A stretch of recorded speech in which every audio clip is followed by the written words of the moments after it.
had all the essentials packed for days, just in case. By the way, these jeans, not my favourite.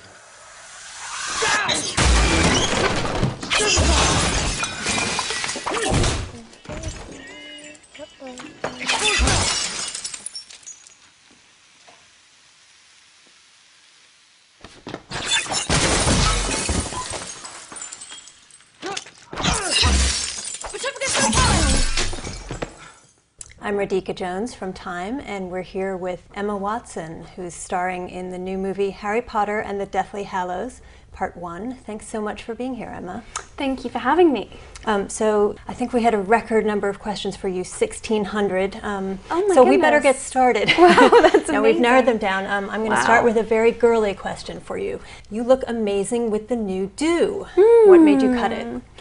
I think I just needed a change. You know, I'd had my hair long for 10 years when I was playing Hermione, and then when I finished filming, I needed to do something different.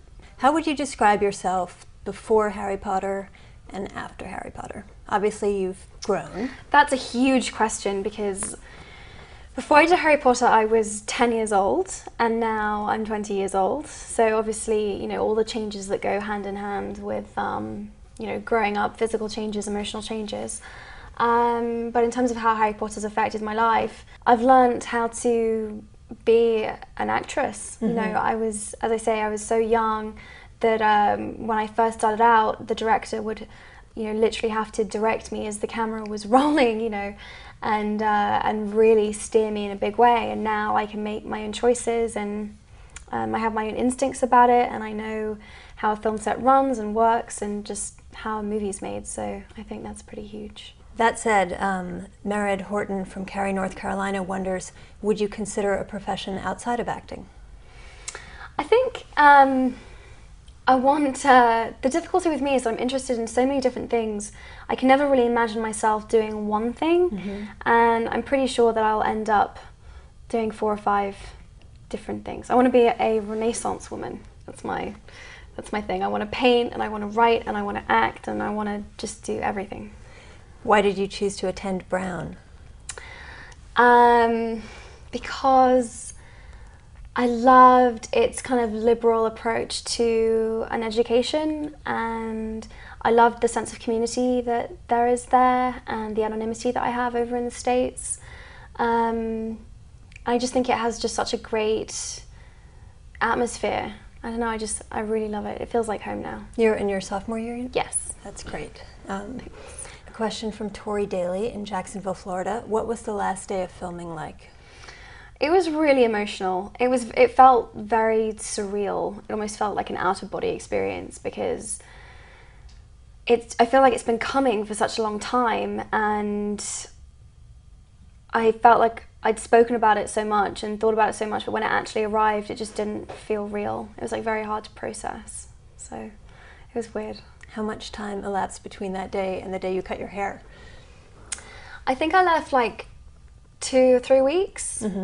I needed like enough time to kind of find my feet, and then I was like, right, now I'm ready, it's time. I think you have to be in a really good frame of mind to do something so drastic to your appearance, you know, and I needed to be in a really good place, and when I was feeling very confident, I was like, right, I'm gonna do it, and I'm gonna cut it all off. If you could run away from all the bother of being a celebrity for one day, where would you go and what would you do?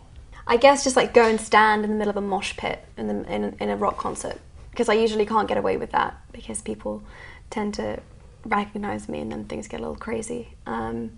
So, you know, just like be in the middle of a big crowd, I guess, and just be anonymous. Although it sounds like maybe that's happening a little bit in college. It is actually. College, Brown has been amazing. I really get left alone there, so I'm very grateful. Have you had to choose a major yet? Yes, I'm majoring in history. Oh, that's great. Yeah, I'm great. really excited. One more. From Erica Bode in Arlington, Texas. You had doubts about continuing to play Hermione after the 5th movie was finished. How do you feel your life would have been altered if you had decided not to return for the last 3 films? I think I probably would have been public enemy number 1. I would not have been very popular. I think I would have I think I would have found it very difficult watching the movies being made without me being part of them. Because I grew up making them. They're like part of being part of that film franchise feels like part of my identity in a way. Things certainly would have been a little easier. I probably would have got a lot more sleep, and things would have been maybe less hectic. But I definitely made the right decision. Is there a role you'd really like to play? Tons. Which one to choose? I would love to play Juliet in Romeo and Juliet. Well, I hope casting directors are watching Yes, and listening. me too. So nice to have you here, Me Emma. too. Thank you Thank so you so much. Thank really you. nice to meet you. Thought you had a plan. I told you everything Dumbledore told me, and in case you haven't noticed, we have found a Horcrux already. Yeah, and we're about as close to getting rid of it as we are to finding the rest of them, aren't we? Please take the Horcrux. You wouldn't be saying any of this if you hadn't been wearing it all day.